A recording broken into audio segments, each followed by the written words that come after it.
Hold on, wait. Are we doing everything on IG as well? Because Yeah. I could put my joint on IG, I believe. Yes. Run it up.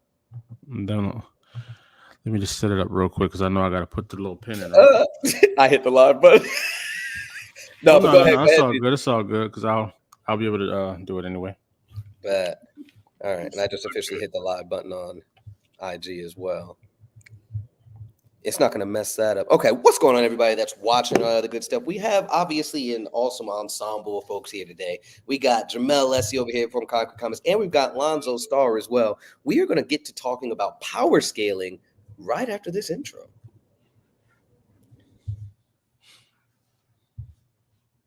Maybe we're not because it decided not to play. Anyway, Jeez. Jesus Christ. Anyway, what's going on, everybody? Of course, Lloyd Jones with Midnight Comics. We're doing an indie breakdown, indie versus power scaling conversation. Today, we're talking about street level characters. What does it mean to be street level? If we can dive into that, I do want to hear Mr. Lessie first. Tell me, what is a street level character? Yeah, in my honest opinion, every time I heard of like street level characters, I am thinking from uh like a Dick Tracy to a Batman to Daredevil. Maybe a Moon Knight, depending how you look at it. You know understand what I'm saying? Because he gets his powers is an assistant power. He gets assistance. You know what I'm saying? But at the end of the day, he's still a regular human. So that's how I look at street level. Okay. Um, I've never anybody with an ability or enhancement for whatever reason. You can't by definition be called human at that point in a sense. I guess. Okay. Um, you know what I'm saying? Because something in your genetics has changed, altered. Whether you got something in your blood, whatever happens, you are now a Something a little mutant. bit more. Something more. So every time I heard street level, I think of that you can fall off a cliff and die. you Okay. know, This is a fact. that's how I look at street level characters. How about you, Lonzo? What is a street level character in your definition?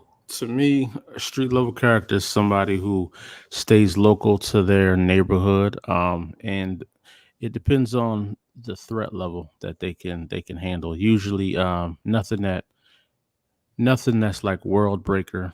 You know what I mean? Hmm. Maybe a city destroyer, possibly. Okay. But yeah, that's kind of where I look at it. And if I could say characters that I would deem that's from Batman to the Moon Knights to Spider-Man's on the high end of the spectrum, and the Luke Cages, stuff like that. But I feel like they're all street level guys because they rarely ever leave their neighborhood and they Yes. stay right where they are. Okay. I think where I kind of fall somewhere in between both of y'all's answers, right? I agree. Maybe characters like Spider-Man, although enhanced, would have super strength. I also agree that, of course, if it's somebody that doesn't really leave their city, that's kind of where they are. But I'm kind of more on the um, also that kind of level of destruction or ability, if you would. So, like Batman. Batman was another example that you use, right? Batman's not Mhm. leaving his city, nor does Batman have him physically the ability to do anything that's going to destroy the city. Does he have gadgets? Absolutely. Does he have contingencies and stuff that could lead to whatever? Absolutely. But can he himself, as a person, do anything that can destroy the city or anything of that nature? No, not at all. So, with that being said, I am going to bring up the images that I have of who I personally kind of think falls into the different tiers, if you would, of street level characters from the mainstream. So, from the anime side, I've got my boy Moomin Rider over here from One Punch Man. I've got He's the goat. the goaded. What's going on, Tavis? We're actually obviously we're talking about power scaling, and we have your power scaling list on this slideshow, of course, as well. Again, anybody that's watching and listening, Tavis came up with the power scaling list that we use here in the Indie Breakdown and Indie Versus. Very awesome guy. Definitely check him out. He's got some awesome characters on the way.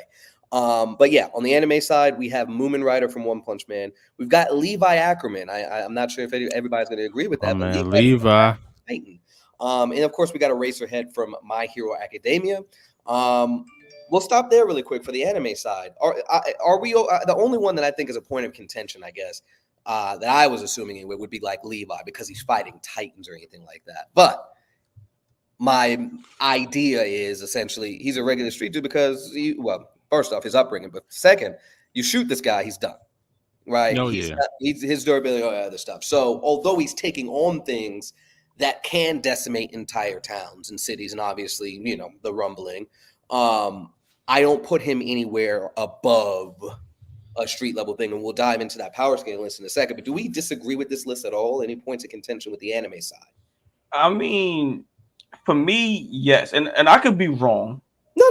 Yeah, go ahead. But if you look at Eraser Man, even in his universe, I believe there was or is a spinoff of heroes that don't have no abilities and powers, or they quirks, but they don't have no quirks. So again, to me, that's what. So Levi falls. If you used to take Levi and bring to any superhero universe, Marvel, DC, Concrete, Midnight, in my personal opinion, he would, as is. No matter what he's fighting, he still falls into a street level because, like I said, a bullet will take him out or fall off. If he misses from his what's those things called? Whatever the things he shoot to connect to the wall. Oh, the ODM gear. Yeah, the ODM gear. If he misses and he falls, he's done. Game over. So that's how I look at street level characters. So the only thing I would really disagree with, because even like I said, is Eraser Man, because in his own universe, people without quirks and they fight, they was quote unquote just heroes without quirks. Yeah, and that's the street level. I see. Now, granted, yeah, right. He does have special abilities and stuff, but I guess where I come from in position in regards to that, devil's advocate, counterpoint, or whatever like that. He said I have to make up a new guy since Lonzo killed off Pinpoint. Hey, I didn't kill him off, man. Come on, bro. It was all under the reins. Your team captain did that. That wasn't. He set him up for failure. He got in the way, and casualties happened. But it was no hard feelings, man. I'm saying it's all business, man. Just business, nothing personal. But no, what I would say in regards to Eraserhead is like characters like your Endeavors or All Mights. Again, everybody that has quirks anyway, right? Your Endeavors and All Mights and All for Ones would be city to continent levels of strength, right? But then you have your other characters like even Todoroki. Yeah, maybe he can freeze over an entire city at max and stuff like that. But Eraserhead isn't outputting, and I guess that's the nuances, I guess, when it comes to power scale, where it's just like, you have the normal rung of people without quirks. Then you have people that have quirks, but, Lockrock's not taking that. Well, I guess depending on how you want to scale up his abilities, if he trained at X, Y, and Z. But Lockrock's not taking out an entire city. You know what I'm saying? So I guess that's where I'm at. What is that? Is that output enough to be city level? I guess is kind of. Well. I look at it like this, right? If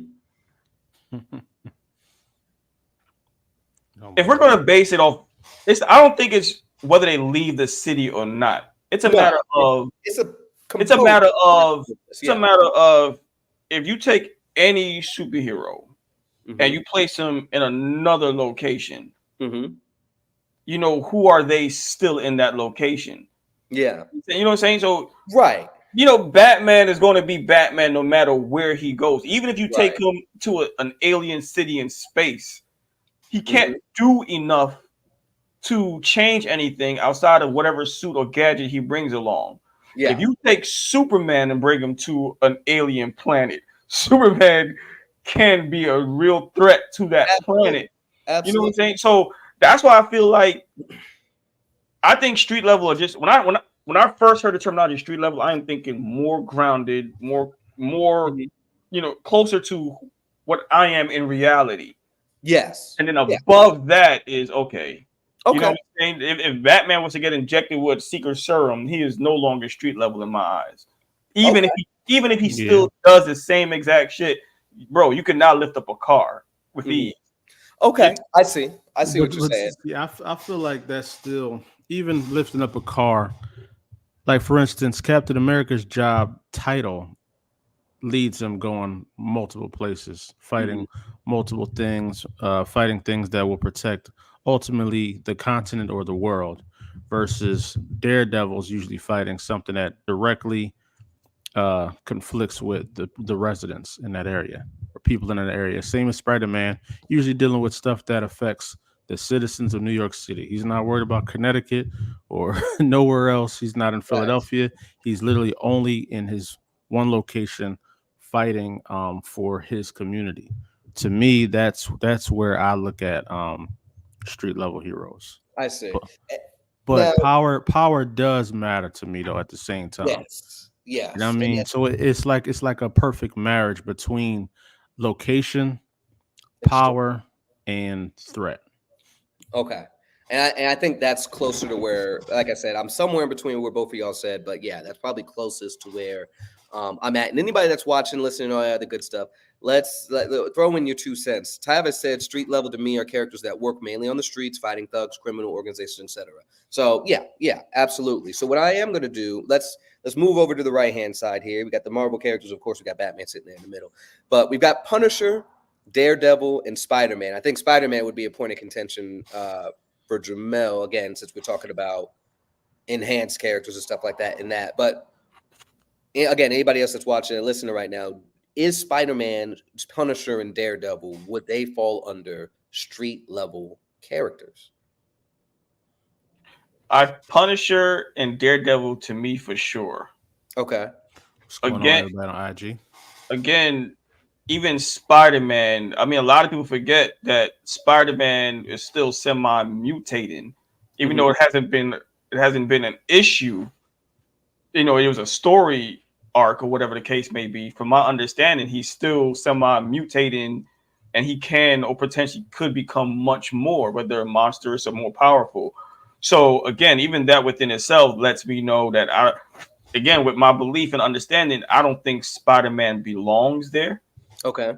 But if we're talking about where they constantly fight and threat level, if that will be agree on, then I could be like, yeah, Spider-Man is a certain level of a street level character. But outside of that, again, more grounded. I see. You know what I'm So a saying? lot of the chat on IG is saying no to Spider-Man. He's not street level. Interesting. I got Alan over here said only Punisher on that list would be considered street level in his eyes. And then Chuck Cox said Daredevil's not Punisher, Spidey not is street the level. king of the street level. I do have to agree with Chuck there. And again, if we include Punisher and Daredevil in the list, Daredevil was able, and again, this might be a more recent comic. Again, when I say most recent, it's within the last 5 to 10 years. But there was a comic where Daredevil ran through like Rhino and several other characters, right? So if he's doing that, right, that's a Spidey villain, right? So now it's like, dang, he's putting out comparable, whether it's just in finesse and senses and dodging and whatever, and his fighting ability to be able to do that. But I think, I guess we're all right now in this initial portion of it is talking about kind of story-wise with street level, and of course trying to apply that as well into a power scaling thing before we move to Tavis's created power scaling list. But I, personally, again, everybody on here, of course, obviously I made the slide, so I definitely think that all of these characters are street level in regards to not only how they operate, where they operate, but the level of damage or ability that they're able to output. Right. So Spider-Man's not leveling a continent. He's not, there's no outside of Captain Universe type Spider-Man, right? Is he able to do anything that's decimating a continent? Right. So he's right off rip under that level. But my question is, I guess another way of looking at it is, if all 7 of these characters was to die, only a legit 2 of them is getting, their bodies are getting saved for research and DNA. Yeah. Because once you find out that the rest of them just regular humans, Batman was just a gym rat, a gym rat. You know what I'm saying? Daredevil, gym rat, Punisher, trigger happy. Like, once you ain't realize that, all right, they're gonna throw those away. Eraser Man and Spider-Man is gonna get studied. They're gonna essentially go to create more super soldiers off of their blood. So from that level, I think that removes them from being grounded. You I know, see what you're saying, you though. know what I'm saying? You're saying grounded character in the sense of Well, I could be this yeah. guy in real life if I train hard enough, versus this person has a special ability that is never going to be attained. Right. Got But, you. Got you. So but see, I think that's where the marriage of where do they fight, how do they fight, comes into the All place right, so pause. of the. I don't mean to cut you off, but Mhm. where would you consider Spawn then? Because for most of his story, he's in the city, in the alley. He only fights in that general area. I mean, of course, he travels, but he's always in that same city. But if you put He's him he's in, a blend of two. He's a street level supernatural cat, kind of like you can almost consider Ghost Rider street level, almost, but he's not. He just travels a little more, but mhm. he's all of their stuff is a lot more personal. Like their rumbles, their fights, their battles, they're a lot more function. They're a lot more personal. They're usually fighting for themselves or for their local community. Just Yeah, like Lloyd mentioned, Rhino, Daredevil fighting Rhino. You don't see Rhino outside the streets. He don't be nowhere else. right. He He's be in so the I, city. he's a heavy hitter for sure. Yeah, he's a heavy Again, hitter, there's but so, a he upper don't lead echelon the of streets. power that he's reaching. so maybe the issue is the terminology. Maybe the name Yes. street level is Yeah. the Absolutely. wrong term to call these characters. Hmm. You know what I'm Yeah. saying? Because maybe we could go from grounded level character based Mhm. off of specific things, and then street level depends on where and how they fight. You know, Yeah. if you're a street, if you got street level threats, you need a street level superhero. Then you got a citywide, stretch statewide threat, planet, threat. The list can go on. Yeah. So maybe the terminology we are using and or given is just wrong. And that is the perfect So segue. so according to Deja Vu, he said Daredevil is the definition of street level. He is only in Hell's Kitchen. And he also says Spawn exists across spirit planes, doesn't he? He does. Yeah. And like at first Spawn might have been, but obviously he is like Yeah, God at this. Spawn. Well, no, we're talking about Spawn and where the story has come and Oh went. yeah, You know what I'm saying? That's different. But that dude if you really break it down, yeah. Spawn is He's in Yeah. that same in Spawn the would be city, considered Daredevil. same street city, level. same alley. Yeah. And whether it's his city, he's always in somebody's city. Right. So that's why I was trying to say, if we take Batman out of Gotham and we brought him to Miami, he's still gonna be Batman in Miami. Facts. You know what I'm Facts. saying? Yeah. And so So then maybe street level only really means locational. Like they're just they stay, you know, to their area. Yeah. They don't go outside of it. They're, you know what I mean? Because Yeah, absolutely. power level can vary. It can vary a lot. Like Spider And Man that's is a massive jump from Punisher in big, power. big time. Big time. But Spider Man in the most classic form of Spider Man, he doesn't leave Queens Hmm. in Manhattan. He's just New York. That's it. He's not swing. He not taking a train down to Philadelphia and going to fight in the, Stop. in the city of brotherly love. Whoever's He's not out hopping there. on a plane. but I But know there's I just think that's the wrong way of looking at it. I see. So you're Because go ahead, I'm sorry. no. Go ahead. Go ahead. No. Because I think just how we would look at villains' threat levels, we have to look at what and who the heroes can handle. Hmm. You know what I'm saying? You're definitely calling Moomin Rider, Daredevil, Punisher to handle. I'm gonna take Daredevil out of that. Moomin Rider and Punisher to handle specific thugs. Yeah. And then you would really use Batman and Daredevil and still even Punisher to handle maybe the drug lords or the leader of that group. Yeah. And then maybe go above, maybe villains with specific powers and enhancements. But there's only so much Batman, Daredevil, and Punisher can handle without story or plot armor. Let me Right. just be realistic. Yeah. Whereby Spider-Man can handle a certain amount of levels going all the way up. Even if you get a specific alien threat, you don't know the level of threat of that alien, you still feel more comfortable calling in a Spider-Man before you do a Batman. Hmm. Because Spider-Man can pick up a car and throw that at an alien. Batman can't do that. True. So I believe if we're going to call, from my understanding, because I need to understand how we're using street level, I'm thinking more of a grounded, you're either a police officer that decides to put on tights.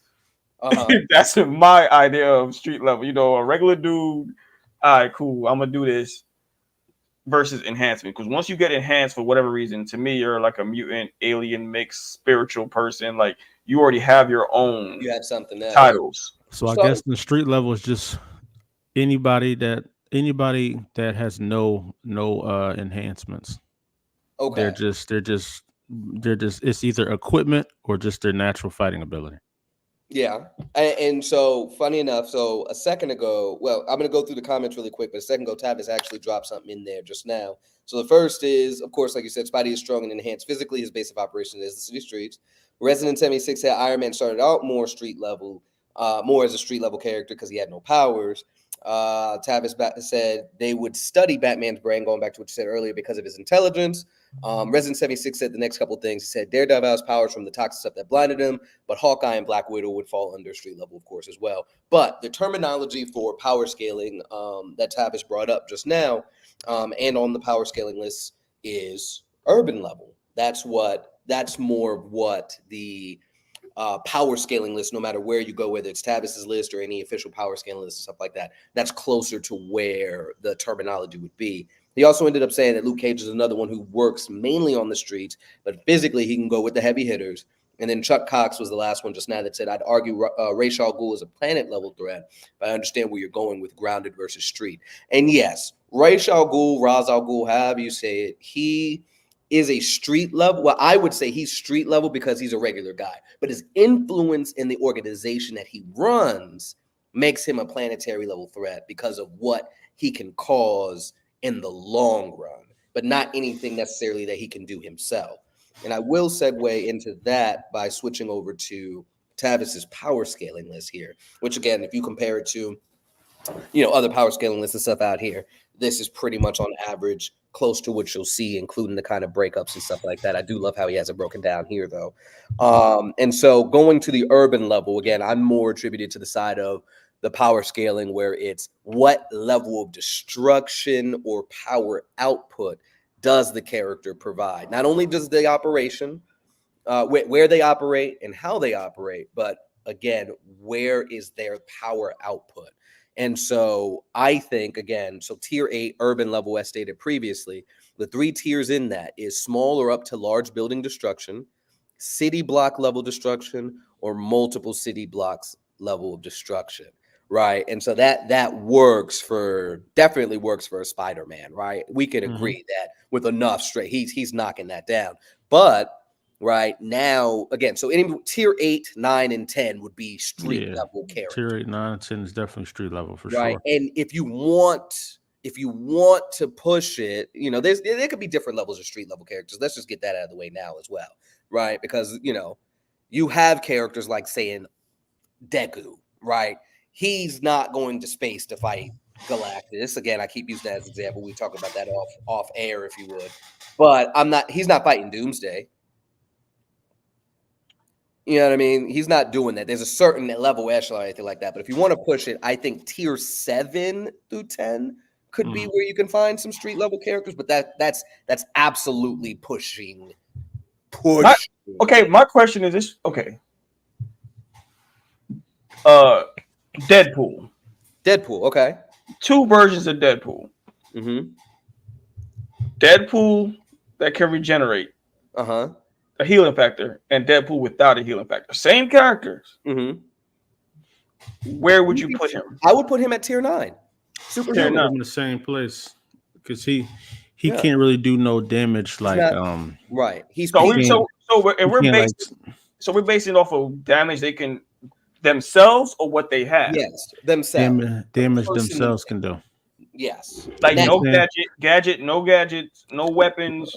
I'm saying, like, see, Dominic Toretto would be a tier 8 for sure. He was able to stomp the ground. He was able to collapse a parking lot by stomping his feet, and it collapsed the entire 7-story parking lot. he also was able to hold a building together by holding on to a chain rope that was holding like the whole ceiling together. And once he pulled it, it collapsed. So Dominic Toretto was definitely level 8 for You sure. just heard this first here, ladies and gentlemen. Dominic Toretto officially scales higher than Deadpool. For sure. For sure. Jesus Christ. Certainly. A quote from Lonzo Certainly. Starling. I wouldn't be mad if y'all put Dominic Toretto at tier 7 for real, for real. Jesus. But no, but yeah, exactly though. Like you've never seen, like again, with explosives, any character can level a building, right? With the right tools, they can. But what is the output that character with their innate abilities? What is that scale? And again, if that's a point of contention for anybody, let's talk about it. Now, But- yeah, having but- said but- gadgets but you- can upgrade a character's tier level, right? So again, yes, Batman can whatever. He's got the Hellbat armor. So yeah, now he's going toe to toe with Darkseid. But the moment that breaks, we've got regular old Batman. So when we start saying, hey, let's talk street level characters, you bring them in at that street level. We don't say all of a sudden, hey, he's got, he's that nigga now. He's got the ultimate setup. No. Well, then he's not. We don't need that guy, or that guy's not available because. Hence our event that we did before in the thing. Like, hey, if I don't know if Jupiter Man. Let's say Jupiter Man is he's all fighting somewhere. If tier 1 characters are out there. Now he doesn't fall under superhuman anymore. He's out there surviving entropy and black holes and stuff. That's not a street level. You know what I'm saying? But like Batman, okay, Hellbat armor, sure. EMP, okay, he's a regular guy. What are your street level type characters and stuff like that? But yeah, with gadgets, yes, Jamel. Yes. Yeah, that can upgrade them. And like Tavis said and stuff like that. I did not mean to interrupt and ramble just now. What were you No, you good. I'm listening. I'm just trying to get clear understanding of how we are going to utilize these terminologies moving forward. So yeah, I think we had a difference in definition. So whether grounded or special ability, if neither gives you enough output to destroy a building, then no, right? And so now, like he said, there's the Batman effect. Can Iron Man, can Batman, can Lex Luthor get the tech necessary, right? And then months or years ago we talked about this is the importance of building out the scenario. So if we say base Batman versus Deathstroke, so no extra gadgets except for the utility belt, that Batman is urban level. Now, if we say full access to everything, he's got Hellbat armor, that jumps this nigga up to fighting or at least standing up to characters like Darkseid. And that's where that scales him up. The armor to me is a gadget. It's a tool. Yeah. Oh no, absolutely. You know what I'm saying? You can, there is. Again, I believe if I was to get an Iron Man armor, that doesn't change who I am underneath the armor. No, not at all. You know what I'm saying? So so if Spider-Man has the iron suit, that's what they call the Iron Spider-Man suit, that enhanced him even more, gave him tech. Yes. But if he lost it, he's still Spider-Man at the end of the day. But, so right. Now, is that going to give him the ability to destroy a mountain? Okay, so if we're talking about power output, okay, but if we're talking about natural self, natural. I can understand natural self. Like me, so we go back to where it was in the earlier conversation. I think the most perfect character to dissect would be Meteor Man. Okay, y'all ever watched that movie? You know what I'm saying? Yeah. Gets powers, but only fight. How dare you? How dare you ask me that question? And he only fights street level thugs, gangsters. So based off understanding, he's street level, but we all know he had a certain amount of output. Yeah. So to me, that puts him in a whole nother class.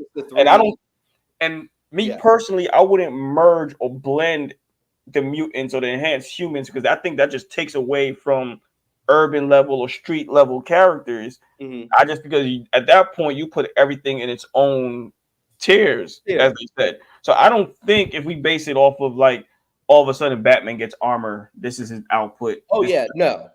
no, that just means this No, street no, level not. character I has think I like how something. Alonzo said it a second ago. I feel like It's the everybody marriage is. between all of it.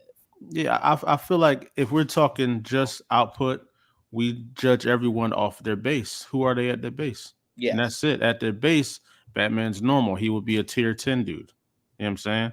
Um, Daredevil might be a tier 9 guy. Captain America Well, tier 9 guy. You I know what I'm would say saying? Batman could be 9. Batman 8, wouldn't be 10. Batman would be 9. 9C. He'd be I 9C. 10 is He'd be a okay, 9C. Yeah, 9C perfect for Batman. Yeah. 10 is the cops, the regular Right. detective dude That's that the can work question. out. why wouldn't That's I Batman mean, be a 9A Montoya, though? you know. he a 9C. Why Yeah. wouldn't he? Batman can easily have those kind of gadgets and weaponry. At Well, base. and so At base, he's a 9C. No, but we're He's- talking about Batman the character. You can't strip him of him. You know No, what I'm saying? at the Batman at his base, he just has batarangs. and whatever's in the No, utility belt. No, Right. Yeah, that's Batman what at it his is. base has gadgets. He's known to have gadgets and be prepared for situations. Yeah, but his So base gadgets are what though? no, you're listen. I get what He you're trying to say. he still has access to specific things. Not so that Yeah. so that puts him at a 9A. Just because he doesn't walk around with it doesn't mean you can't take away from Batman. He's I'll still say this. everything makes him Batman. The Batcave, the vehicles, all There's the weapons, all of that makes him Yeah. Batman. At So you base, he can't. has the belt and contingencies. Now I'll say this. There's a recent story. I don't remember the storyline. Maybe it's the White Knight or whatever like that. Essentially, there's a storyline. Joker basically stole this nigga's money. He's done. The White Knight. It is White Knight. Okay. Yeah. He has nothing. He's living in an apartment somewhere. He's got nothing. Broke as hell. Broke. So at the end of the day, though, obviously still without the gadgets, he is still Batman. He is still want to figure something out. But without access, and again, this is the importance when we do these versus matches and stuff like that, to set scenarios, right? Are we going to use this Batman in versus matches? Probably not, right? But when you get down to it, Batman is still 9C. He by himself as Bruce Wayne under the mask Batman, just suit him up and give him the utility belt. He'll have smoke bombs. But what batarangs. What variables are we talking about? Because Mm-hmm. you know what I'm I'm saying. talking about just base. In power scaling the character proper, 9 times out of 10, again, Tavis or anybody else, let me know. But usually it is what can that character do, and then you say, hey, they have access to these gadgets X, Y, and Z. But it shouldn't be a person. You know, it shouldn't be. It's only a certain echelon. If we know Batman has to travel 45 miles, are we going to just assume he's going to run, or we know he's going to? No. I wouldn't dare say that. So all I'm trying to say is, mm-hmm. Are we judging the totality of a character when we having these conversations, or are we going to straight base, just base at their basic form, very basic? So like Tavis said just now, he says Batman is a 9A of base because of the gadget loadout. So technically, yeah, based on that. But usually, and this might be a point of contention for me and Tavis or anything like that, let me know, Tavis. But again, usually when I run into power scaling conversations or what have you, usually it's what can that character output, and then the gadgets or the backup from the Justice League or team. That is like the icing on the cake or whatever. So it's like, hey, it's base Batman versus base Iron Man. Right. No access to anything else except for what they normally go into battle with. But then you have the other side of things where it's like, all right, Batman has full access to everything in the Batcave. Iron Man has full access to everything. And now we start scaling. Well, what is the strongest armor that each person has? What is the strongest gadget? But usually it is base for base. What can Batman do? Right? And so you talk strength-wise, right, on the individual character. Yeah, sure. The batarang can explode depending on the whatever. You got the smoke stuff. But Think about Batman in Justice League Doom or Tower of Babel, whatever like that. In the Doom movie, he's in a coffin. You know, they buried him in the graveyard, and he's sitting there punching his way out of the coffin. All right. Mhm. Well, obviously, he's not punching the building over. You know what I'm saying? And so when we're talking Yeah. about what level is he seeing that, no, he's not going blow for Hulk. He's not knocking him out. Where is he strength-wise? Okay, he might be at the Olympic level 9C physically. But, So But keep in mind too, y'all, that Tavis made this list. So Travis made this. I'm cool with whatever we say. If Tavis says no, this is what it means, I'm cool with that. You know what Yeah. I'm saying? So Because going for a he name has a full breakdown, understanding of why he put this list the way it is. So Tavis, please correct us if we wrong. If you feel Batman's a 9A, hey, I'm cool with it. I see him as a 9. I'll give you 9B. But if you say Most. 9A, that's what he is. but when Right. you say, but the thing is, when you say Batman, that or Iron Man, that includes everything of Batman and of Iron Man. Now, Yes. if you're telling me Bruce Wayne's at a party 500 miles away and he only brought the basic stuff, now we're just talking about a specific story, but that's still, you know what I'm saying? What I guess what I'm That's saying a is story where Batman doesn't. I'm saying it's just at base though. no. What I mean is, But you why- know, if you know, we're- when you pick up a even- Batman book, If we're scaling of we're the total, talking. but this Sorry, conversation is about scaling a character. That means we have to understand a whole plethora of everything they can and or bring to the table. yeah, It's and in a unfair to strip him no. So what for a I- conversation. It's not a story we're trying to create. We're trying It's to not scale stripping, him. though. What I It's mean like by taking that a is- boxer and just reading off their stats, right? If we take an Iron Man, we start him at his basic suit. That's his suit does what he his go basic without suit in has all the missiles. time?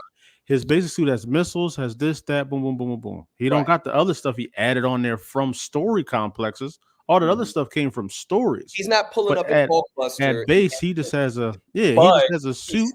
still this and can that. call upon these things, whether he chooses to do it. Okay, here's That's- my thing.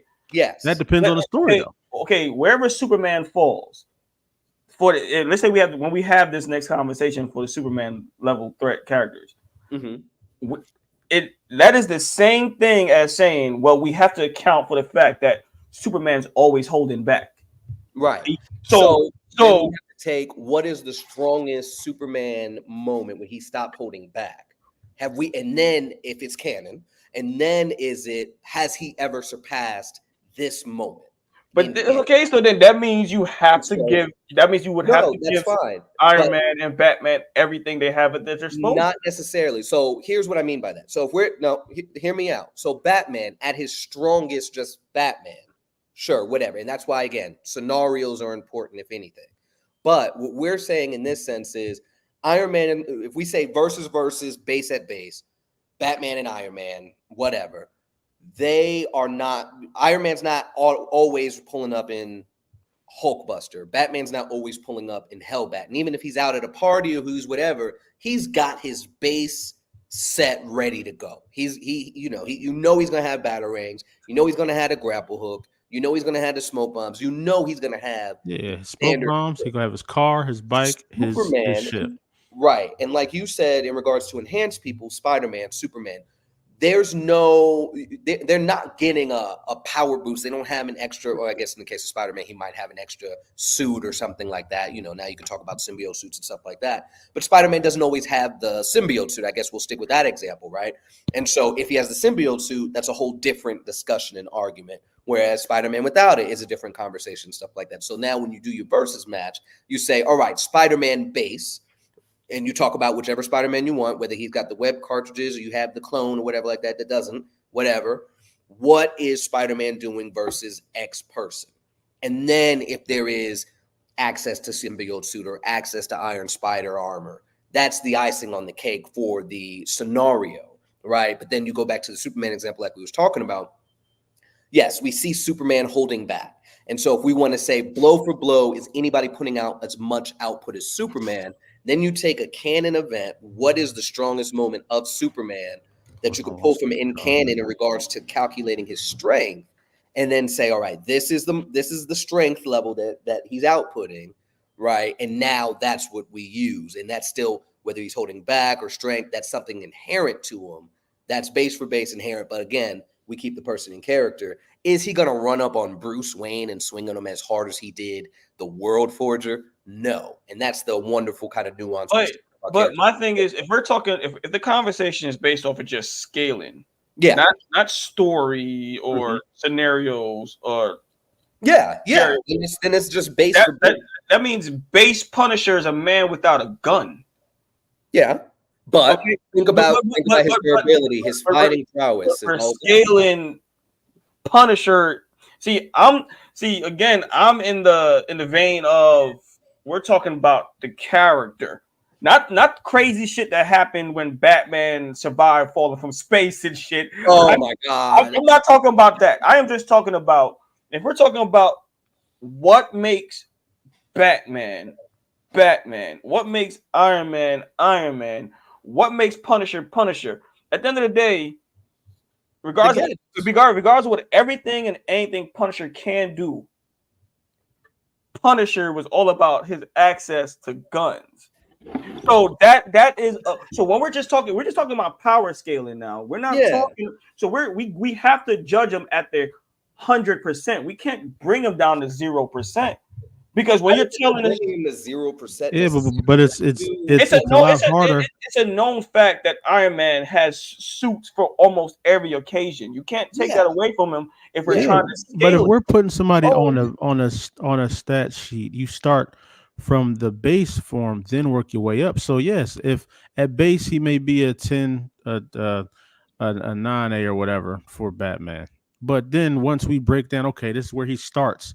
How far can he go? Then we start adding on from there. We don't just go from all the way to the end and just place him there, because it wouldn't even make sense. No, that's if you're building the character. And a lot of that stuff, we're talking about known characters. Yeah, but a lot of that, to make it a little bit more but clear, a lot of that stuff comes from story. The stuff that he can do.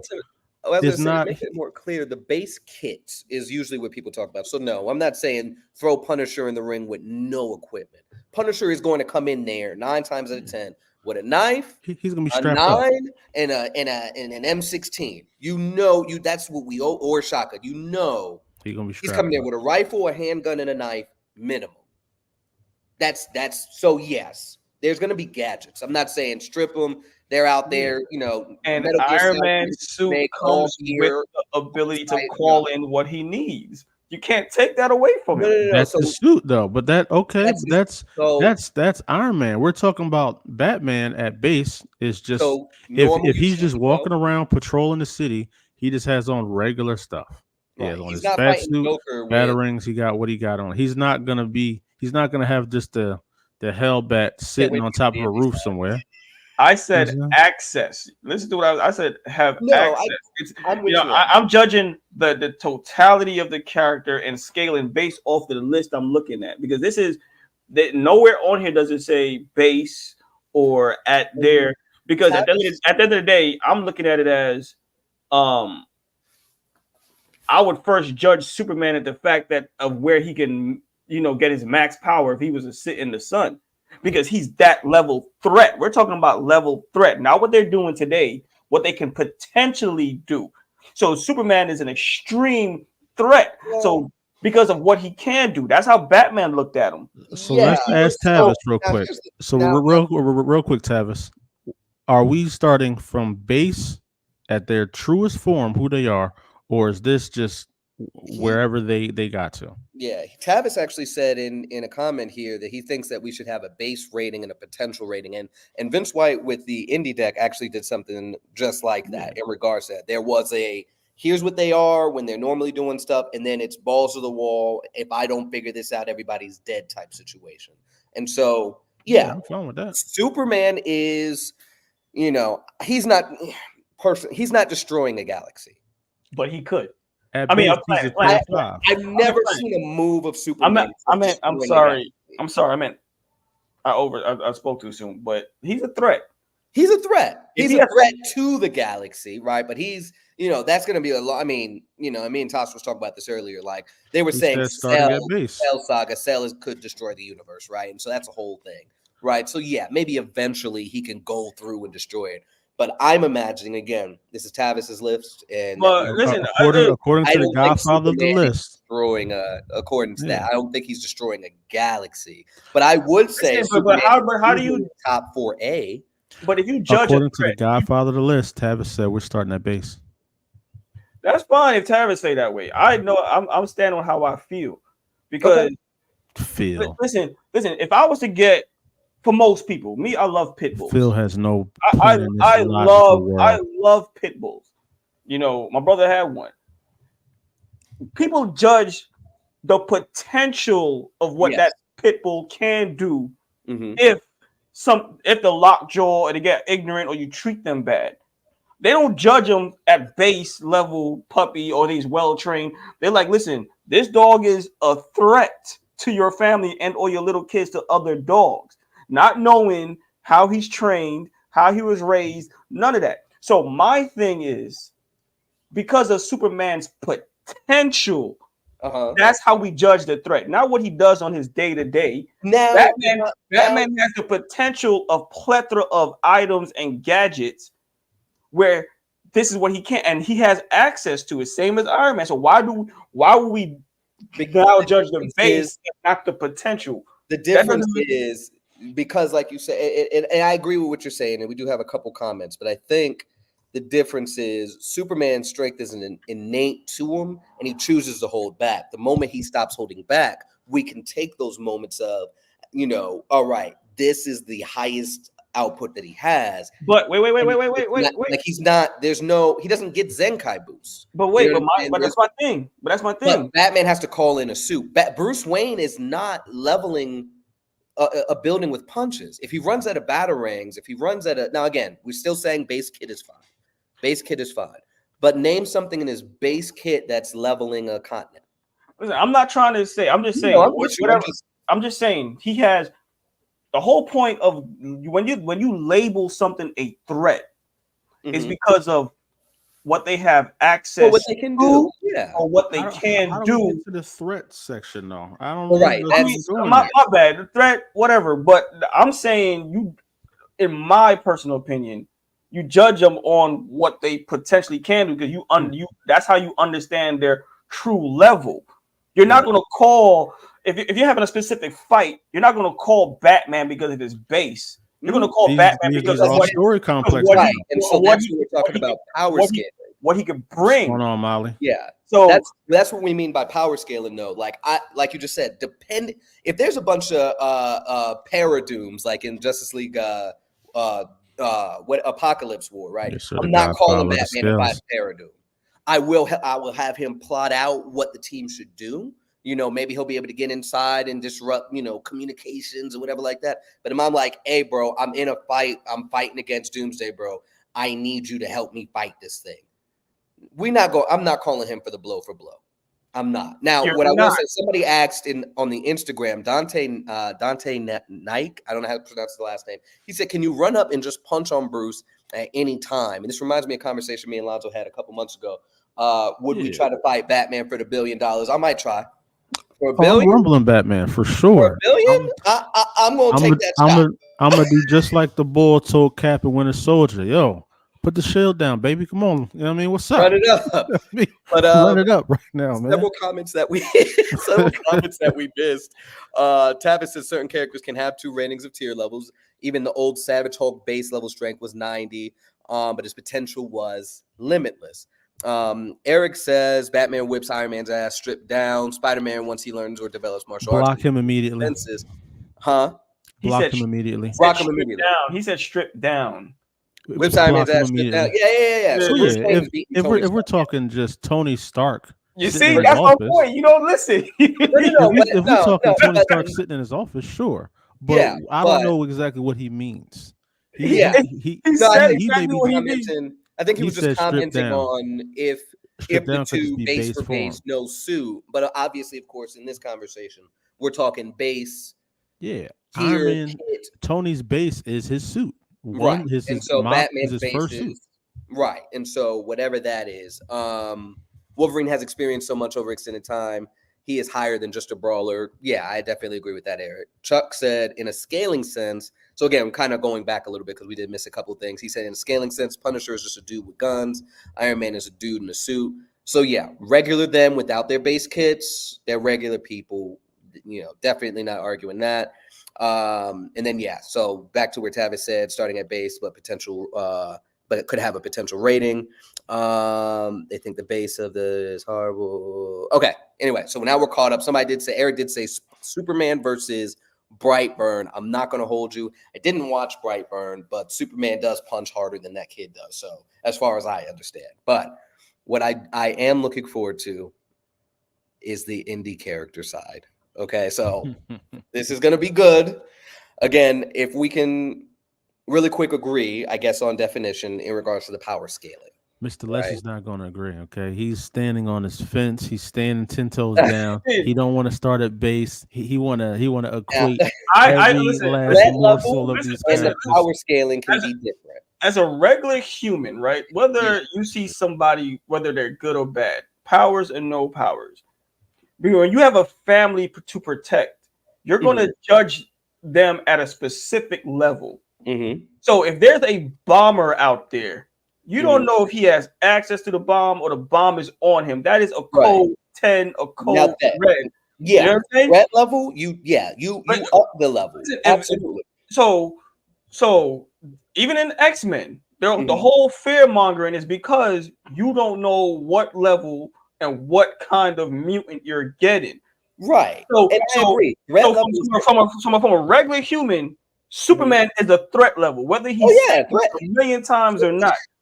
Batman is a dimensional level threat. If I'm a regular person, I'm a regular person, I don't know who or what Batman is, and I see these big tanks driving in the street and I don't know. He might decide to flip the script and drop bombs on my house. I don't know.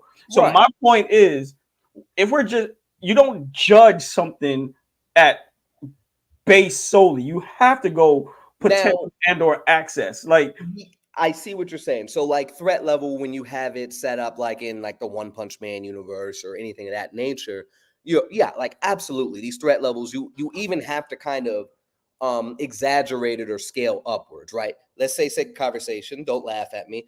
Raditz, when he shows up in Dragon Ball Z, would be labeled the One Punch Man of Earth, right? Because there's nobody near his strength, but he's not ending the universe, right? So he's not ending. And now let me scoot back here. He could potentially end entire solar systems because we saw King Vegeta do it.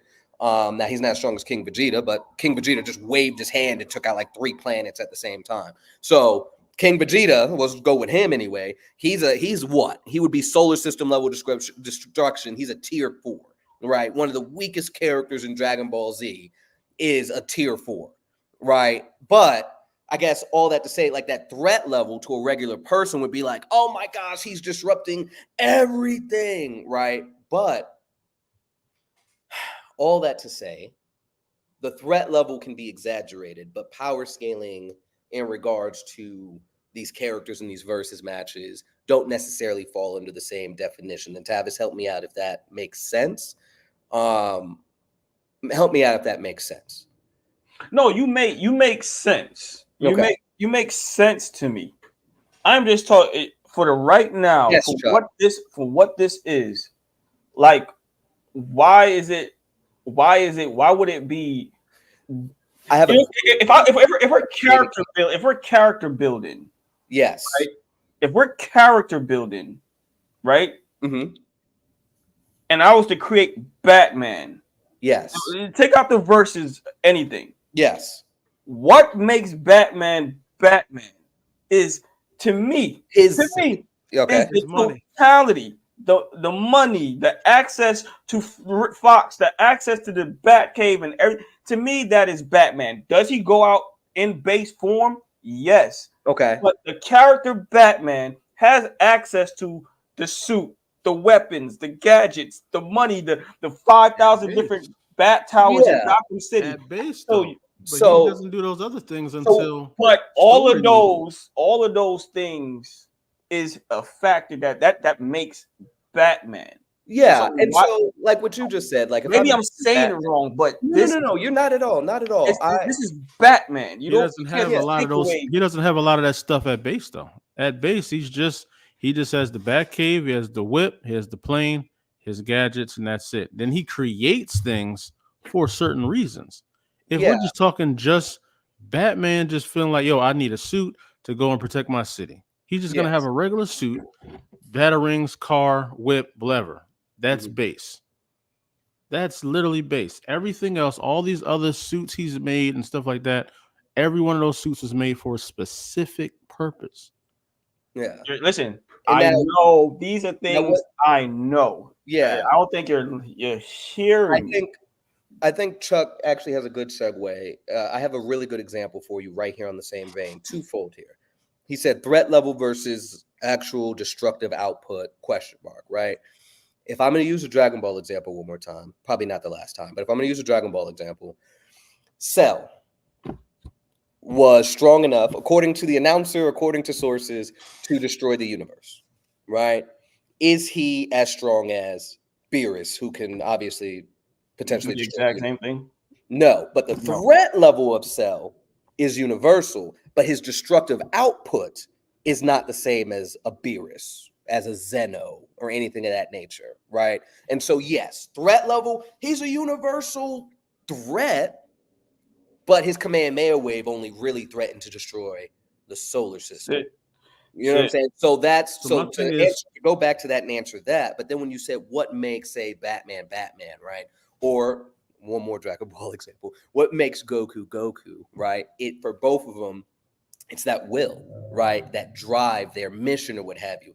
Let's go back to 1980 something. You talk about Goku, you're not going to say his potential to become, Ultra Instinct. We're not talking about that. We're talking about who is Goku. Let's go back to Batman 30s. Obviously, we still have to get to what we would say brass tacks, right? Get to where they are in canon and stuff now.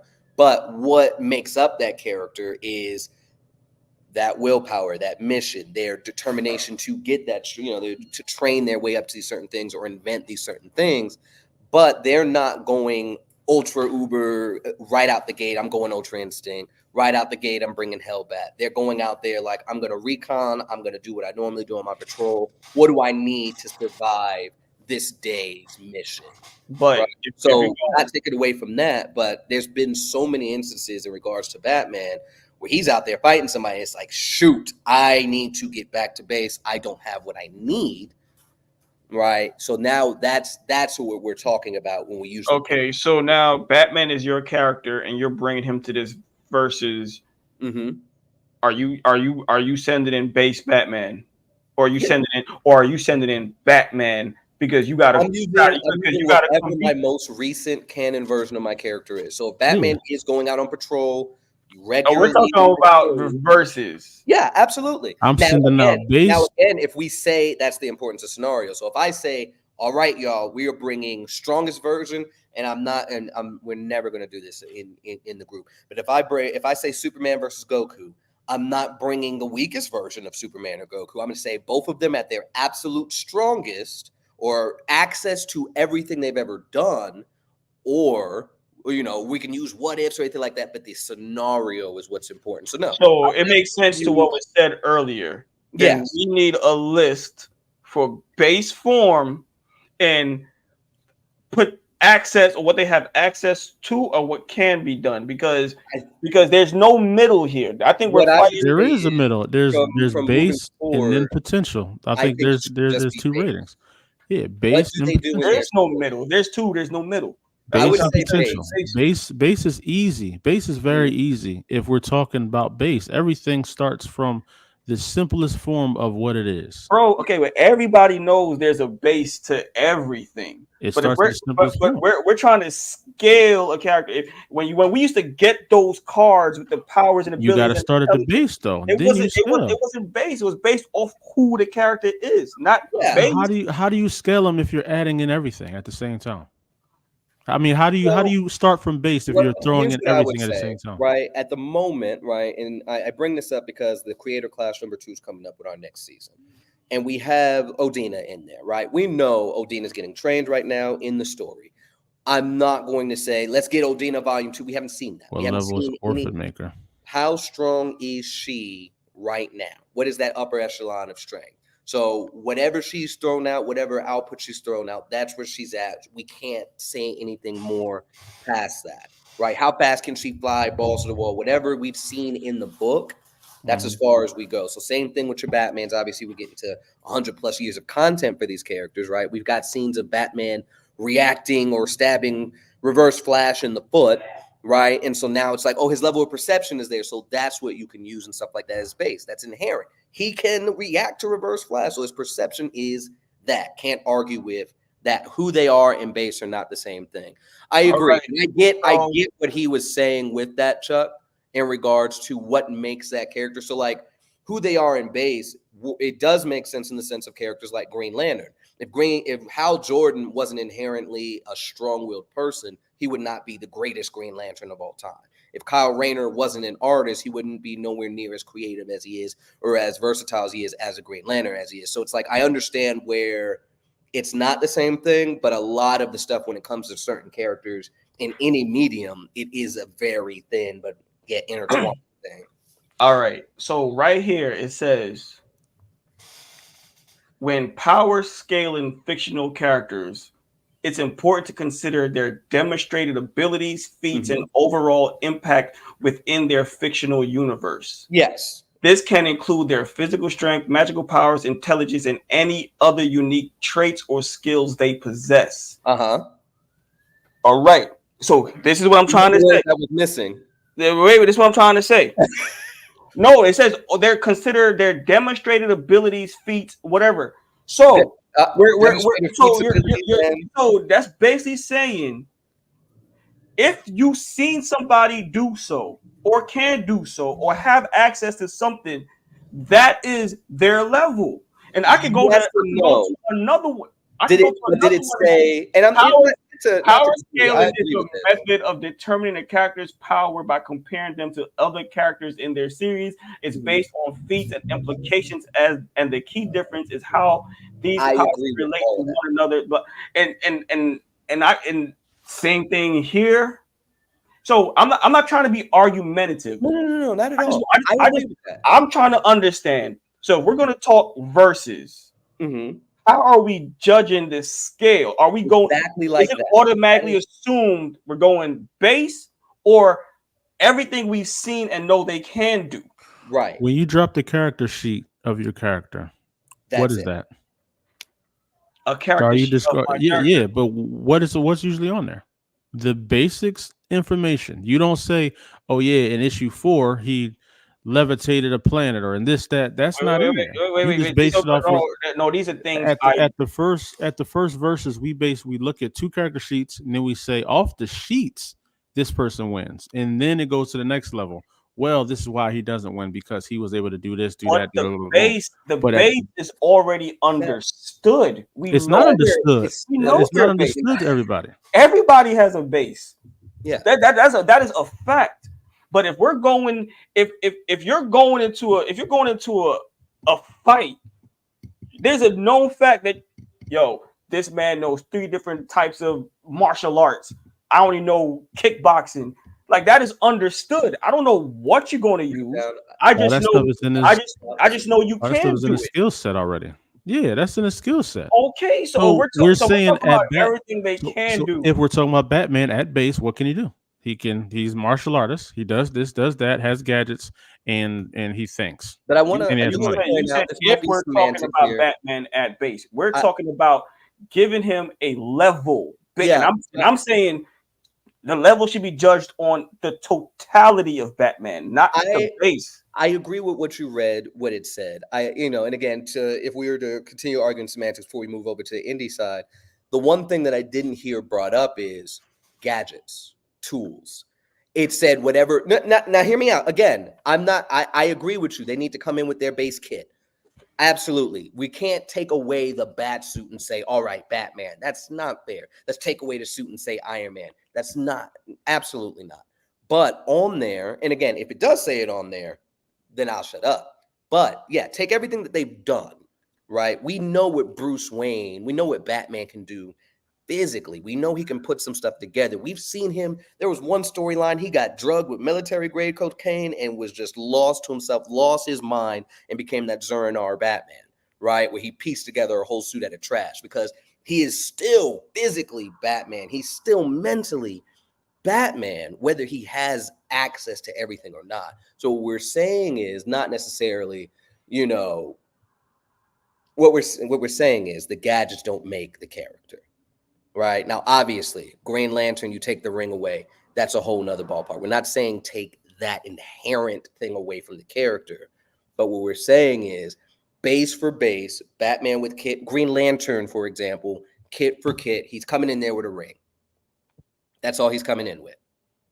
You know what I'm saying? There's no added nothing. He's not coming in with the Green Lantern core, right? He's not enchanted with some other stuff around it. Because he's coming in there with the understanding that he can create unlimited things with his ring. That's him, right? That's the ring. That's the base of the ring. Okay. That's why you would all scale have their own thing. So you would scale him on how what do you he scale can his create. imagination? But it's right. That's what. But now we talk about what's inherent to the character. The simplest form is just saying he has a ring where he can make anything that he wants. Right. Now that's think about all the Green That's Lanterns. literally it. So what level on the list is Green Lantern? He could come in there and make a skateboard and just start rolling around. What is Green Lantern on the list? On this list, what is Green Lantern? Ooh. On this list? I've never seen him maybe like a tier 5, but that's a reach. That's a reach. I'm personally putting him at. He don't really be destroying things. No. You know what I mean? Can he? Can he though? With the ring, can he? You know all the other rings in the DC universe. I don't know. Does the Green Lantern so when we talk about, but you're talking about potential though. You're talking about potential. That's how you grade. Based on potential. Yeah, but like the Godfather said, base and potential are two different things. He said we're going to judge base rating and then we're going to do a potential rating. So why blend both? Why start at base? He's Green Lantern with a ring who can make anything he wants to that he thinks of. Now potential 7.6. Now potential for Green Lantern, he can destroy a city if he wanted to. So now we know at base this is what he does. This is his strength level. This is what he can lift. Blah blah blah. But you're talking about a character right at base.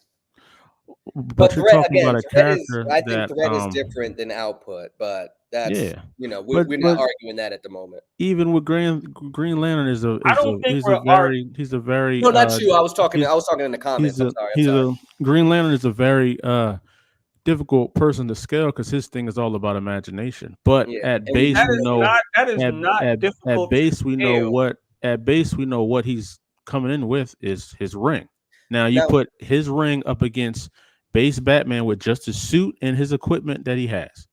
Green Lantern's washing them. If we're going just off that straight paperwork that says what he does, or what he has and what he does, and what he has and what he does. Right. And then from there you start scaling. Well, because he does this, he does that. Then you start scaling from there. Right. Once that's laid down, you scale from there. Right. Okay, but we're first part, right? This is where do they stand? And again, this person could be God tier level, not literally God tier level, but again, you talk about Green Lantern and Batman. Green Lantern obviously on paper should beat Batman, but then you start adding the other qualities of the character, and that's the nuance about the characters and stuff. What is that ingenuity? What is that intelligence? What is all this? This is just output. This is just what can they do, not how they do it necessarily. All potential. Listen, potential, access. The point of the matter is, right, if I tell you I can create anything with the power of my mind, that put me above levels of so much people. It does, and it should. Okay, so now, all right, if we're talking, we're going into a battle. Mm-hmm. None of these battles have we ever say, hey, this person versus this person at base. everybody's throwing everything to the Not till wall. after the base is laid out. Hey, bro, everybody's throwing everything to the wall. We had a potential Absolver versus Acolyte fight. Mm-hmm. That was never Acolyte at base. That is. Absolver was. Base. Now, see, the difference with that is I didn't talk about anything Acolyte does. But me and you both know Acolyte is destroying worlds and universes. So obviously, it's an inside joke. We shit talking. But at the end of the day, just because you didn't put it on paper doesn't mean this is not Acolyte. Just because he holds back, Acolyte is a threat. Because if he decides, or a certain level, because every time I use the word threat, people get confused. Semantics, He's a certain level. So everybody's worried about Acolyte because at any moment he can destroy this planet. Nobody's going to judge him at his base. They're going to judge him based on what he can do. Now, that's in universe, right? So that's in universe threat level. That's what we're talking about. Yeah, absolutely. But it's the same thing with verses. So if you bring, come on, if Acolyte as is far as story goes, level, as far as story goes, right?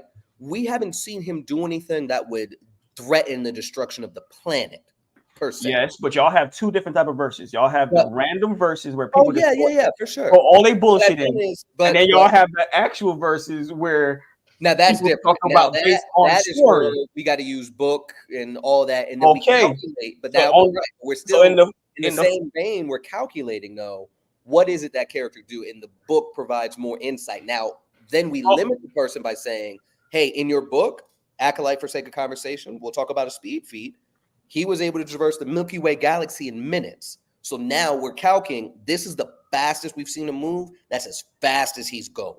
Not potentially going because to a regular human, he's doing something ridiculous. No, this is now his number of speed that he can do. That's it.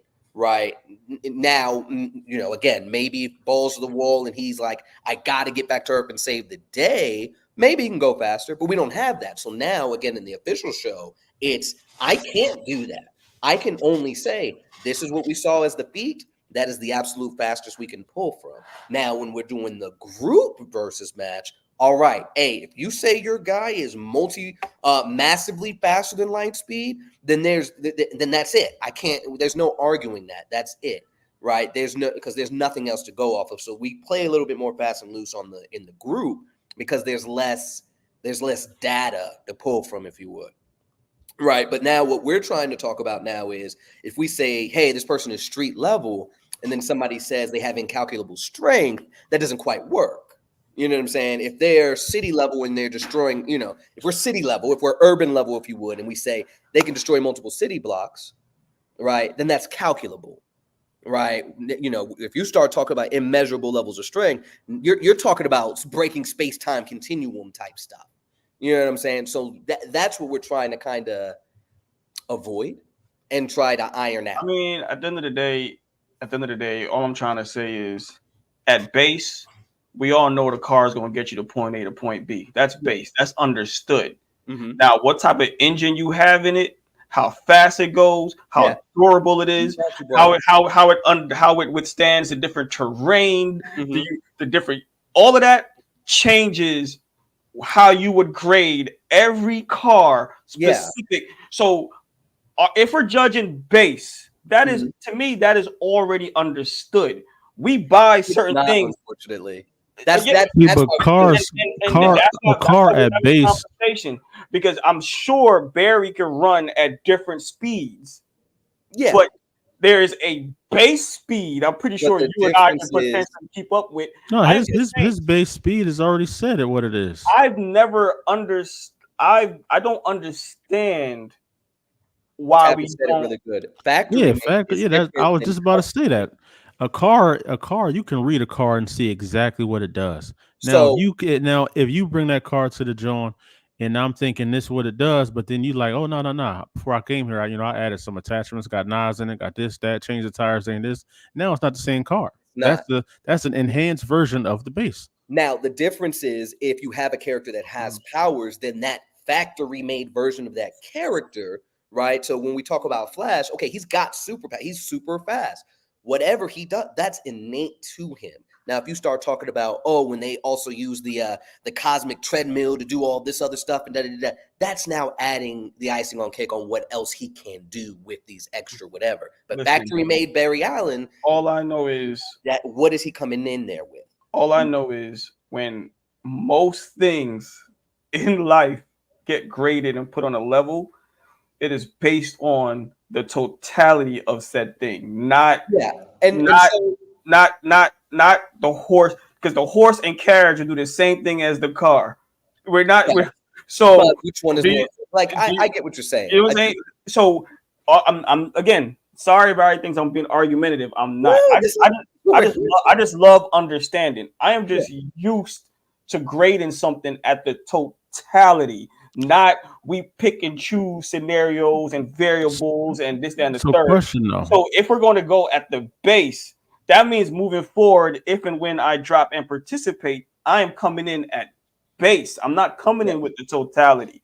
Now, if you're so again, when we say totality, I want to make sure I'm on the same page. You're saying exactly like because I was about to add into that. Not story. When it comes to totality, don't we have to know the end, like we have to know exactly where it cuts off. I think I know what he's saying. The totality is everything we've ever seen of this character and what they've done. So every feat, again, Batman, he's reacting to Reverse Flash. Batman has survived attacks from Superman. No, not the feats. I'm talking. Let's bring Iron Man in. Okay. You telling me Iron Man base? Okay. Just a man in a suit with proton cannons and a unibeam. All right, cool. I think Iron Man with all of that plus the ability to call in whatever he needs if he needs it. Like if Hulk jumps in, he could call this in. He got access to his setup. So I do not exclude that. You're now telling me you do. I wouldn't. Yes. I'm not saying exclude though. I'm saying we start here and then after we say this is them. And then we start going, okay, they also do this, they also do this, they also do this. Yeah, but you graded Batman based off of base, and I was grading him off of his gadgets that he has access to. Not that he will walk with it everywhere he go. I graded the Batman. You graded the base of Batman. That's how this started. Yeah, but that's what we're trying to say is we should start from base, and then build. That's what we're saying. Why? So this is just one part. Yeah, so we're all on the same page now. Yes, that's all one part. Hey, base for base. If they come in with standard gear, first encounter, who's winning? Then we say, all right, hey, but you do realize that this character also has X, Y, and Z. Do they have an answer? And usually how we word it during the versus matches is say, hey, what does your character have an answer for this? And then it's like, yeah, well, of course Iron Man has an answer. He'll just bust out X suit. Batman, he can do this. He'll bust out this gadget. So, but we start with base for base. Absolutely. So, yeah, we're on the same page there. But when you're arguing where do they fall in line on the list, base for base, Batman is not. He's not urban level. He's not punching the entire thing. His gadget outside of base for base now would give him that. Right, it adds on to that, but yes, absolutely on the same page. But the starting point on all the matches is base for base. What does your character normally show up for their mission? What are they walking around in? What is their normal? You pick up issue 1, 2, 3, or whatever your current run of your story. What is your character roaming around in when they're about that action? You know what I'm saying? That's character sheet versus character sheet, because that's what we can go off of the information first. Then from there, we start asking, all right, so what can you do to stop this? Then a person says, oh, he can do this, he can do that. Okay, what can you do for that? So we got to start at base. We can't, if we say we just start with everything, a nigga gonna bring out the Hellbat from the beginning. Right. He's bringing out Hellbat. But that's not that's what we see all the time. Again, I'm not trying to say he will bring it out. I am just saying. No. I'm saying what people will do when those are the parameters. When there's no rules to how we start. When we just say, "Yo, just bring your character in," or whatever they can do. Some of these cats don't have books, don't have stories. They can say literally anything they think of at that moment and say, "Yo, well, he can create a black hole." All right, so he can swallow black holes. All right, so he can do it. It just never stops. It never stops. So It never now, stops. what can they do? And then we'll start going like that. And that's the importance of the character sheets, which, Yeah. quick segue. Tavis does make those breakdown sheets. So if you guys are Yes. getting an official breakdown sheet, definitely talk to Tavis about that. Side comment, super breakdown. Got to give them a shout out. Awesome group there. And we have these fuck prep time shirts from them. Yes. So definitely check them out as well. It's perfect with this conversation that's going on right now. Hey, yo, real quick too. I think the good thing about starting at base and then working our way up is that some people don't even make it past like the second level we get to because they already got beat by what this person can do. Right. So we don't even get to. They don't even get past that point if I'm they not, can't beat this certain situation. I think we kind of went off a bit because we went to the indie verse and how y'all break it down. I just, I'm just saying, when we put Batman at a level, I need to understand why he would be at that level. When I read this list, So what All we right, so can, if somebody's robbing a bank, wait. I know we got to move on. okay. I understand. Y'all are now judging everything No. at base, and then y'all question to see where they would fit on this list. no, not this list. We're not talking about this list. We're not. This list is for somebody that's working on the character sheet to know where their character is, and they just put them there. That's it. This So we're maybe- talking when it comes to the breakdown. That's other things that we won't see on the paperwork. That's like judging LeBron James off only what we see on his stat sheet, not knowing what he can do in them games and how he readjusts. That's you can't just write that down. All of us have character sheets with just the bare minimum information because we can't write down everything that they can do, but we know all based off of their base what this leads to, what that leads to, what that leads to. You know what I'm saying? So that's all we're saying. We're just saying Yeah, off so- base. Paperwork on just- paper. Right. Who wins on paper? That's it. So I hope that cleared that up slightly. Yes, no, it we're didn't. using. Hell We're no, using it didn't for him. so yes, Jamel. We are using the totality of the character in a sense, but again, if Punisher's not coming in with the bazooka, he's coming in with the M16, a handgun, and a knife. But that doesn't take away from who Punisher is, how he moves, how strong he is, how fast he moves, anything like that. He's still the Punisher. Just whatever equipment that he's got on him at the time, we're asking, what is he coming in there normally with? And then that's usually, okay, what is he outputting on this other stuff? That's just one of the many rungs or one of the many factors. And I didn't know we were going to stay here so long. Believe it or not, everybody that's watching and listening, we were only going to go live for 30 minutes. And it's an hour and 22 minutes in, and we haven't gotten to the one that I thought was really going to cause a lot of conversation. We're moving to the indie comic book characters. And oh boy. Let's rip the Band-Aid off. I use mostly characters that were in the indie breakdown. Lord forgive me for what is about to happen. We're talking street level characters. As they stand now, I know these characters will get. I know Absolver is going to get way stronger than where he is right now. I know that. We've had conversations about that. I know. But in regards to where everybody's stories is right now of these characters that are right here, these are street level characters. I don't know if everybody's read everything. The one on the top left, we got Homeless Homeboy from Hold That Down, Bruh Comics. Below him, we have Stormglider from Legends Comics. We have Pinpoint down there from Page One. Pinpoint, man, my man. Yo, listen, RP Pinpoint, man. Shouts out to Pinpoint. We got our character Blue Morphle in the top right hand corner. We've got Evora Lee from 615 Comics right below her, and then you've got Zyla from Ruling Hand on the bottom right. And of course, as stated previously, we do have Absolver right in the middle. Jamel, based on everything that we've discussed, let's talk about Absolver. How are we feeling? Not street level. Okay, talk to me. Again, what's harder for us is our limited amount of content for these characters. So I'm just kind of taking you through the. Go ahead. I didn't mean to interrupt. Go ahead. No, you're good. For the simple fact, like I said, I believe street level is more grounded, closer to Batman, Daredevil, Punisher type characters. Mm-hmm. For the simple fact that Absolver just came back to life from once being dead, automatically eliminated him because now that puts you in a supernatural spectrum, whether he has powers or not. You understand what I'm saying? Like, not, I died for like a couple of hours and I came back. Like, nah, you was dead, and then you came back.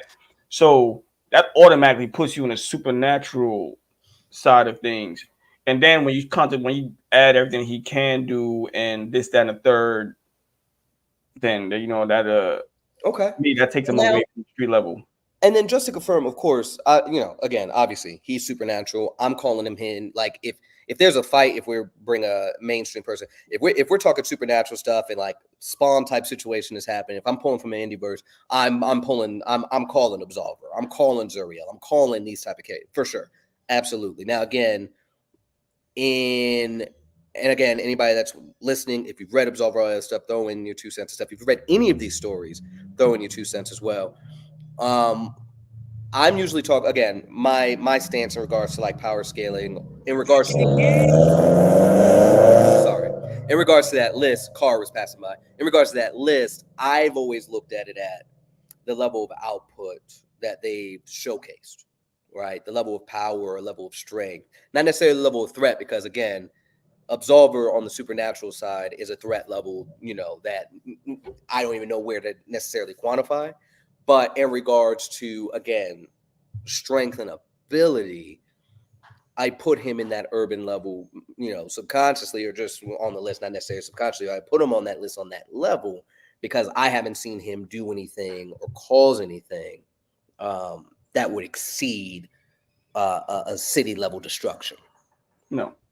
So that's where we're going. Like base for base, blow for blow, Absolver isn't destroying a city. However, I imagine if he vanquished the right opponent, he would then get to that point where he is able to destroy an entire city. But as it stands at the moment, that urban level, that street tier, if you would, is where I would place him. But again, if we want to argue semantics of definition in regards to the list, like we could do that. But that's why I put him there, just to say that. But are we in agreement necessarily on that spectrum?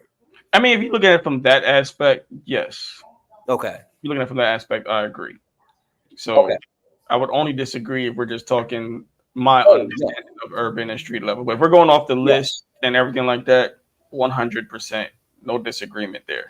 Okay, so everybody that's in the power group, want the indie versus group, not the power scaling group, the indie versus group, indie breakdown group, or watching the show. Simply put, incalculable strength doesn't work on city level.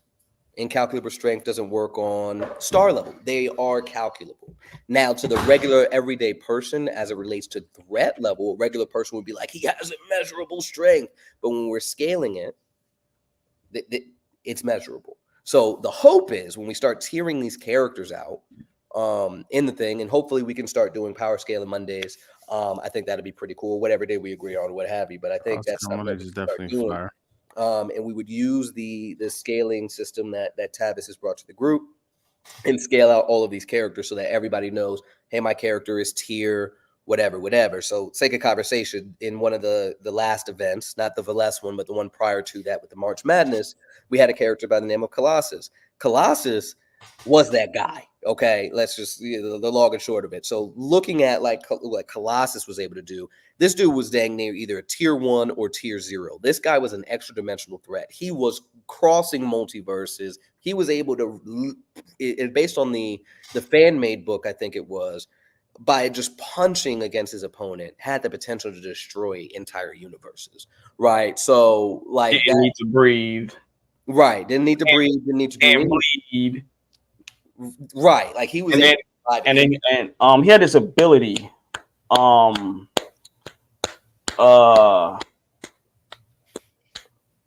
armor. Okay. Okay. He called him Cole off of that damn Mortal Kombat movie. Hey, I'm about to be K Dot in this bitch, bro. I don't care. Michael Wynn, if you're in here, defend your character. Let's talk about it. Shout out to Michael Wynn, but probably cool, funny guy. I got no beef, bro. But your character is old. He, bro. he's, I mean, he was the guy. He was He the was the guy. And so, now that, and when we talk about immeasurable strength, when we talk about incalculable strength, yeah, I can understand those definitions when you start talking about those level of characters, right? But even him, again, it's a stretch because at minimum, we know that he can destroy universes. Right. So in regards to this list, that's still a calculation. That is still something that can be measured. Let's actually dive in deeper. And the purposes group, I want to learn about these characters. And I hope it helps you develop your characters that much more and helps everybody get interested in your character, stuff like that. Like measure these things out. I remember we talked to Black Bow, and we're almost done here. We talked to Black Bow when we was doing his interview. And we pulled the fact that in one of the last pages of the book, there was an explosion, sent cars flying past him. And he was in the same vicinity and he was unmoved. And we were like, bro, that's a whole durability feat, man. This man didn't get scratched. He didn't get shaken up. Nothing happened to him, but cars around him, buildings around him are falling apart. And he's chilling. He just went like this. And you're like, oh, I thought he was a regular guy. But it's like, no, there was so much more to it. So when we had Black Bow versus Delta Dogs, everybody's like, Delta Dogs right off rip. And I'm not going to tell you the verdict of it. But a lot of people were surprised by, how the fight went because they're just like, he's just a regular guy with a bow and arrow. And it's like, no, let's actually talk about, are the Delta Dogs outputting the same amount of power as, say, an explosion that sent SUVs and cars flying up in the air? Have we seen that? Let's really kind of nuance those discussions in each of the feats of the characters. Again, completely different when we're in the group because the group, not everybody has a book, so we can only go based off character sheets. But that's what we're looking for. I think I say this often. I want to see the ingenuity and cunning of the character, whether they're strong enough. I'm like, if we roll the randomizer wheel and Pinpoint gets selected and he's got to go against characters like Odina, how do you write that story?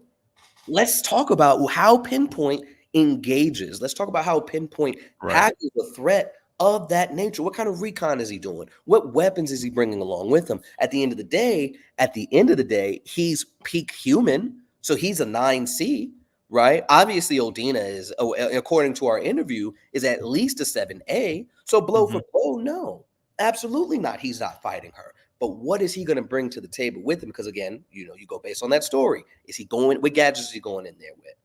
Right. But if we just go based off a character sheet, like Lonzo was saying earlier, character sheet to character sheet, he lost. It's not a conversation. Yeah. He lost.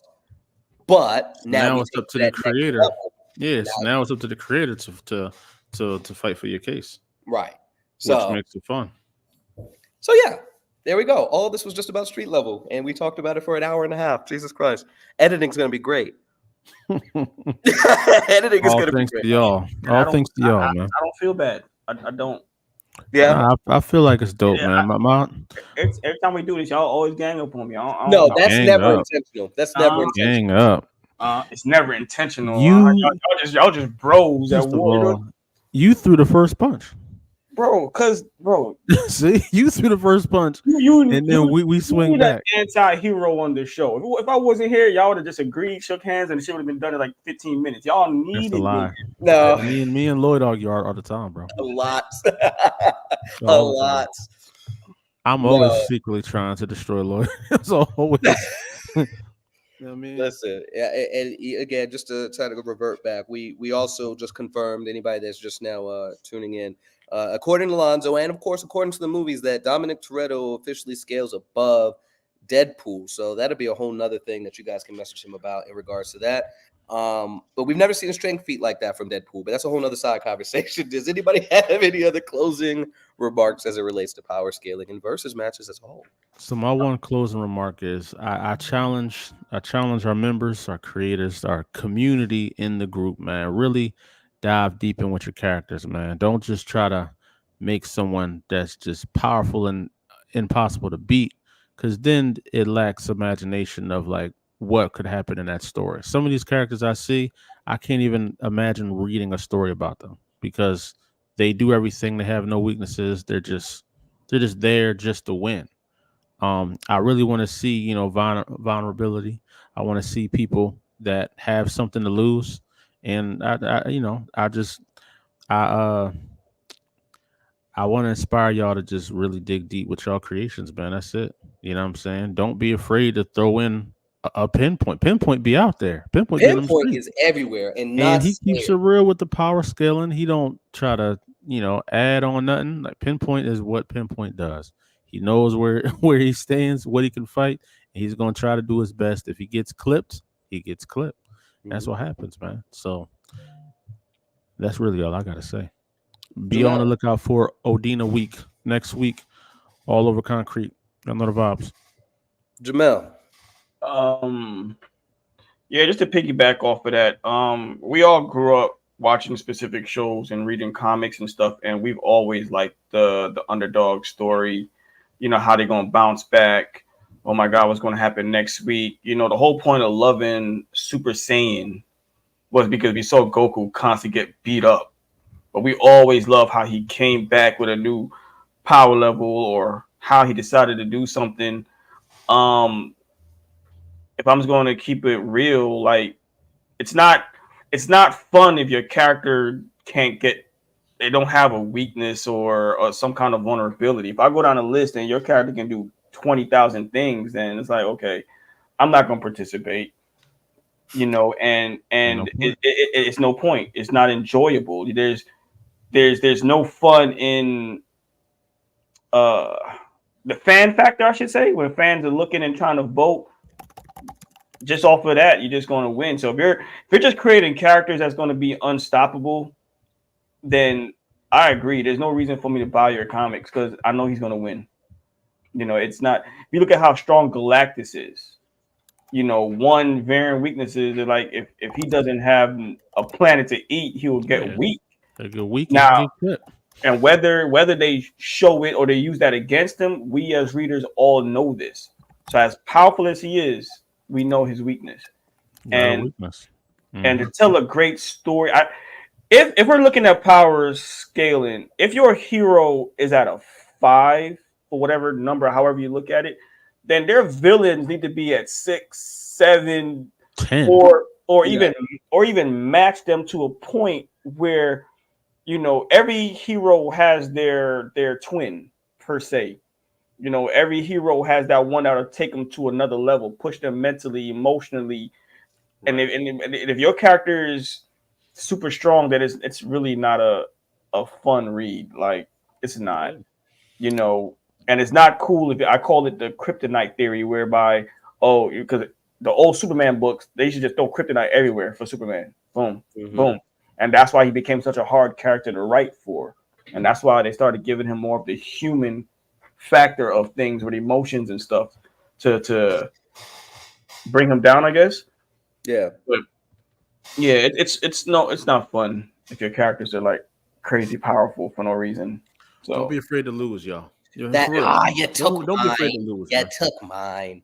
yeah, because No. Lonzo loses all the time. All the time. Listen, All I the Yeah. time. took I took the fight with Colossus, knowing it was damn near impossible. But I said, I'm gonna try. I got the creativity, I got the mind to do it. I think Acolyte can do it. If Michael had said the wrong thing, it was over. He almost lost a couple times, but you know what I mean, that was a chess match, and when it came down to him and Luna, he lost that. Came down to the chess match. What beat what? And that's what made it fun. That's what made it dope. You know what I'm saying? Some people didn't agree with that win, but it was broken down right. You know what I'm saying? Man, Yeah. it's also getting a little personal in there sometimes. Like, have fun, Uh, have fun. Uh-oh. I, I will say, as mine is, I was going to say, don't be afraid to lose. I think one of the things that He stole that from me. okay, watch yourself. Listen, but what I like about some of these older stories, and you brought up Dragon Ball, which I kind of always revert to because there was a that era obviously that we mostly grew up with Dragon Ball was glorious. There was stakes. They lost. That Saiyan saga, watching Dragon Ball and then watching Z and then seeing these characters that we fell in love with and grew with get clipped off in the Saiyan saga. It was like, oh my God, wait a second. Now, good, most of them haven't died. And you see Chaozu die, you're like, there's no way they can bring them back. You know what I mean? Like, that adds another element. Now, obviously, they wished them back with the Namekian Dragon Balls, but there was still a level of stakes because who are you sending? Right? Bulma, Krillin, and Gohan, and there's threats higher than Vegeta out there. There's stakes. They can lose. If Krillin dies, he's out of there. Like, there's stakes. There's laws. The Android saga, in no matter what timeline. I was just talking to Tasha this morning about it. that was that would have been the best saga to leave off the series, end it, or if you're going to continue it, you had 2 opportunities to pass the baton to Gohan there. I could write a Dragon Ball dissertation. I'm not going there, but Super Saiyan was glorious because there was stakes, there was meaning, and it should have stayed as the last form. And let's wrap a story around that. That is the ultimate form. Now let's learn what teamwork is all over again because a new threat came. But this is still the strongest form. But let's get back to that ingenuity and cunning. How do you defeat a foe that managed to surpass the highest level you can go? But now? I think, they had, in the sense of King Piccolo, I said I'm not going to go full Dragon Ball, but King Piccolo, they couldn't beat him blow for blow. Roshi and Shen's master Mutaito couldn't beat him. What did he do? He sealed him away. He died from it, and it's just like, that's the cost. And I'm not saying kill your main characters off. What I'm saying is, don't be afraid to lose and give us something. Try to create something. Be creative with how your heroes defeat the villains or how the villains win, or whatever the case may be, because otherwise you're going to run into something called power creep, and that could be a whole nother half-hour conversation. Try to avoid that. Every villain doesn't, and JoJo's Bizarre Adventure, I think, does this great. We saw Dio, we saw the pillar menu, like, oh my gosh, the level of threat is getting crazy. And then we get back to Morio and we see them fighting essentially just a serial killer. But the stakes were still was felt. He wasn't a world-ending threat. He was just a terror in the town. But it wasn't world-ending, but it was still felt. He said power creep. Yeah, so power creep is essentially, again, going back to Dragon Ball, you had Raditz, then you had Nappa and Vegeta, then you had Frieza, then you had the androids, then you had Cell, you got Majin Buu, right? You keep going up and up until you get to a point where it's just like, where else can we go, right? Because now, you have Goku and Vegeta and all the rest of the gang, reaching angelic level of powers, God of Destruction level of powers. Now you got to introduce villains that somehow was that strong the whole time, or characters that were that strong the whole time but just never made themselves known. How did Frieza go being this ultimate threat, but we have Gas and all these other people that Granola was dealing with out there in the background? It doesn't make sense. You know what I'm saying? Or Moro, like if Moro was that guy, you know what I mean? So that's the power creep. Another example, and then I promise we're going to close again. That 1 feat that pissed me off when me and Lonzo was talking about Batman reacting to Reverse Flash. My God, right? So now, if Batman has the perception to catch Reverse Flash, somebody that's comparable to Flash that can move faster than you can think, and Joker catches him off guard. Now we start talking about, well, what can Joker react to? How fast does he move? Like, it adds this weird kind of fact check and bullshittery, if you would, into matchup, because it's like, okay, well, inherently now again, it wasn't a gag situation, it wasn't a one-off situation. My man was down and out for the count. He's on the ground. Correct me if I'm wrong. If y'all read the issue, he's on the ground. He sees he's kind of bloodied and stuff, and he manages to no. That movement for Reverse Flash or Flash should have been like slow. We've seen Flash in this space, and everything is still. And you're telling me that Reverse Flash, even in a moment of cockiness, at moving that fast, is able to perceive at a level that no human can. And he still got caught off guard by Batman, but Batman gets caught off guard by other people. That's when you start running into these issues where now scaling becomes all sorts of wishy-washy. Because again, if Joker is catching Batman off guard, but Batman is catching Reverse Flash off guard when he's using the Speed Force, it gets wonky. And let's not do what the mainstream is doing and forgetting what our characters can and can't do, because now you just start throwing BS out there. Anyway, be creative. Don't be afraid to lose. And let's be creative about how our characters overcome the odds. So anyway, that's all I got. If you guys want to share where everybody can find you, what you guys got coming next really quick, one more time, and then we'll get out of here. Yes, sir. So, you know me, I'm Lonzo Starr, CEO and founder of Concrete Comics, writer and creator of The Legendary Acolyte and Zoriel. And y'all can catch me next week at C2E2 in Chicago. Also, we're releasing Odina #5 next week. And yeah, it's going up. I do got to get up out of here. I got to go and pick up the little young boy. But y'all know the vibes, man. All right, brother. Till then, Jamil, what you got coming? Yes, sir. My name is Jamil Letzi. I'm the writer and creator of Absolver. What I have coming is the redone Absolver 1 has been being reworked, and Absolver 4 is coming out. and I have a surprise character that I'm going to be dropping soon.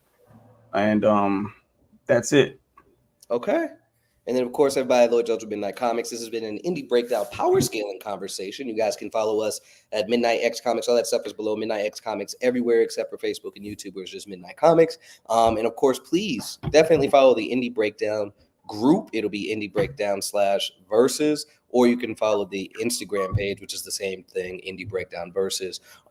Sign up for our mailing list. You'll get a free book from us. And, of course, you can check out all the past Indie Breakdown videos that we've done on our website, midnightcomics.org, or of course, if you're on YouTube, we got a whole nice little playlist set up. Absolver is one of the characters that was on there.